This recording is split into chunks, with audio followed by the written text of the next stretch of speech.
struck strategic targets in Yemen again today. It attacked the presidential palace in the heart of the capital, Sana'a, the city's power station.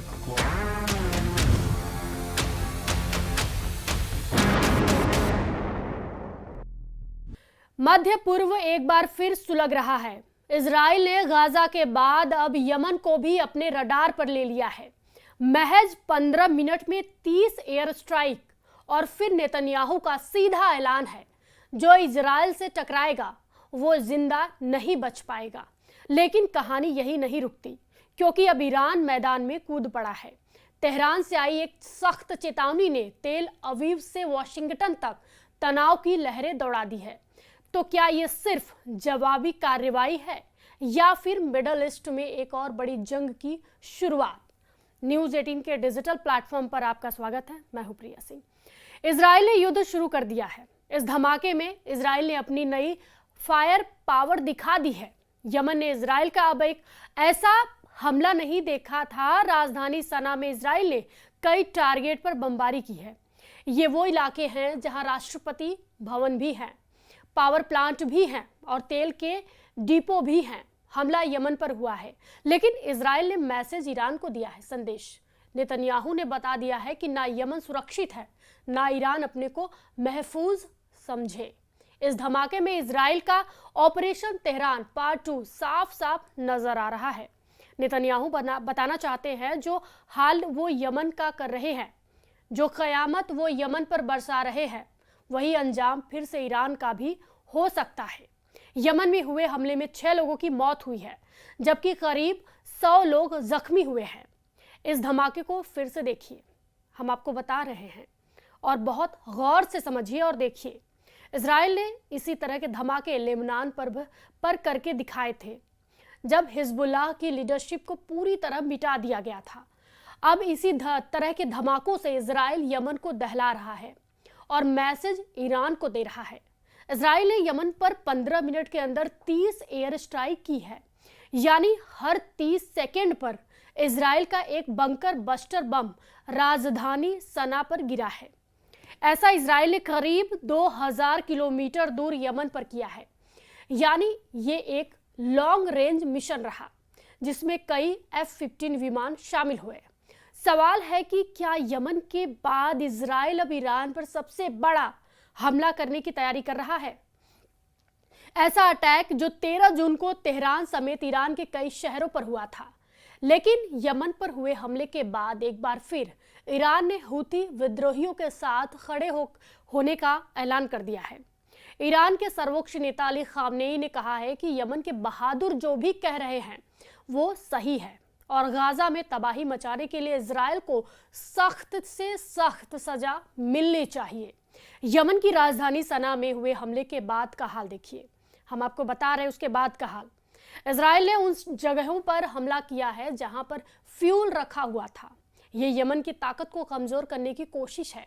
अब सवाल है कि इस हमले को Israel ने कैसे अंजाम दिया, कैसे तैयारी की गई। अब उसकी तस्वीरों की कहानी हम आपको बताते हैं, क्योंकि इसी वीडियो में ईरान के लिए बहुत बड़ी वार्निंग छुपी हुई है। यह इजराइल का F-15 फाइटर जेट है, जो उसे अमेरिका से मिला है। इस फाइटर जेट में लगा हुआ बम देखिए। इजराइल को यह विमान भी अमेरिका से मिला है और इसमें लगा बम भी अमेरिका ने दिया। अब यही बम इजराइल ने यमन की राजधानी सना पर गिराया है। इजराइल के पास 66 F-15 फाइटर जेट है, यानी 66, और अमेरिका उसे 25 और विमान सप्लाई करने वाला है।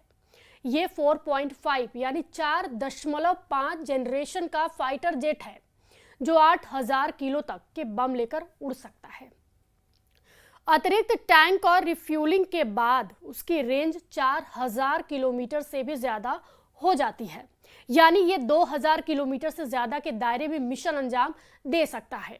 यमन पर इजराइल के हमले की वजह इसकी ये तस्वीरें हैं। तेल अवीव में मिसाइल अटैक का सायरन सुना जा सकता है। सायरन यमन के मिसाइल अटैक को लेकर है, जिसके बाद यहाँ के लोग फौरन अंडरग्राउंड बंकर में भागे। ऐसे ही सायरन ना सिर्फ इजराइल के लोगों को परेशान कर रहे हैं, बल्कि ये भी साबित कर रहे हैं कि नेतन्याहू के पास यमन का पक्का इलाज नहीं है। हालांकि उनके दावे बहुत बड़े बड़े हैं। क्या ईरान में अब ऐसे धमाके होने वाले हैं जैसे यमन में हुए हैं? वैसे ईरान पर हमले के लिए नेतन्याहू को दुनिया का सबसे खतरनाक हथियार देने की मांग की जा चुकी है। अब इजराइल इस धमाके से 10 गुना ताकत वाला ब्लास्ट करना चाहता है। ऐसा सिग्नल अमेरिका से मिल चुका है, क्योंकि अमेरिका में डिमांड उठ रही है कि B-2 बॉम्बर अब इजराइल को दे दिया जाए। अमेरिका के 2 सांसदों ने एक विधेयक पेश किया जिसके मुताबिक अमेरिका के राष्ट्रपति के पास इजराइल को दुनिया का सबसे खतरनाक बम GBU-57 यानी GBU-57 और उसे लॉन्च करने वाला विमान देने का अधिकार होगा। ये सांसद है डेमोक्रेट जॉन गॉटहाइमर और दूसरे हैं रिपब्लिकन माइकल लॉलर। दोनों ने जो विधेयक पेश किया है उसका नाम है बंकर बस्टर एक्ट। इस एक्ट के तहत वो चाहते हैं कि इजराइल को स्टेल्थ बॉम्बर B-2 दे दिया जाए, साथ में दुनिया का सबसे खतरनाक बम GBU-57 भी दिया जाए, ताकि ईरान का परमाणु कार्यक्रम फिर से एक्टिव होता है तो इजराइल अमेरिका का इंतजार ना करे और खुद ईरान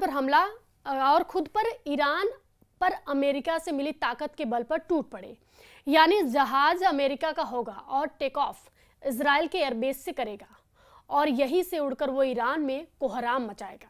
मकसद बिल्कुल साफ है, ऐसे धमाकों से 10 गुना ज्यादा तबाही मचाने की ताकत इजराइल को मिल सकती है।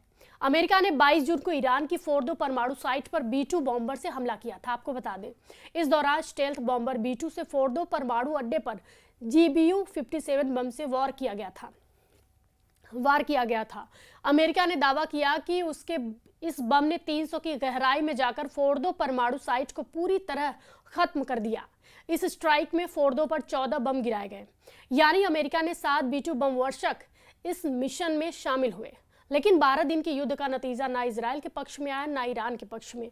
12 दिन के सीज फायर के बाद ईरान पर इजराइल के हमले बंद हुए और इसी तरह इजराइल के शहरों पर ईरान की मिसाइलों की बारिश भी बंद हो गई। और फिर से सवाल उठने लगा कि क्या वाकई ईरान के परमाणु ठिकानों पर अमेरिका और इजराइल का ज्वाइंट ऑपरेशन कामयाब रहा। लेकिन अब यही बात बंकर बस्टर एक्ट में दोहराई जा रही है। जो डेमोक्रेट जॉन गॉटहाइमर और रिपब्लिकन माइक लॉलर दोनों सांसदों ने कहा है कि बंकर बस्टर एक्ट से इजराइल किसी भी वक्त ईरान पर सबसे खतरनाक हमलों के लिए बिल्कुल तैयार रहेगा और इससे अमेरिका की सुरक्षा भी मजबूत होगी। हालांकि बंकर बस्टर एक्ट जैसा विधेयक पहले 2022 और 2024 में भी लाया गया था ताकि इजराइल को अमेरिका की बंकर बस्टर और स्टेल्थ बॉम्बर वाली ताकत दी जा रही सके। लेकिन दोनों ही मौकों पर यह विधेयक कामयाब नहीं हो पाया।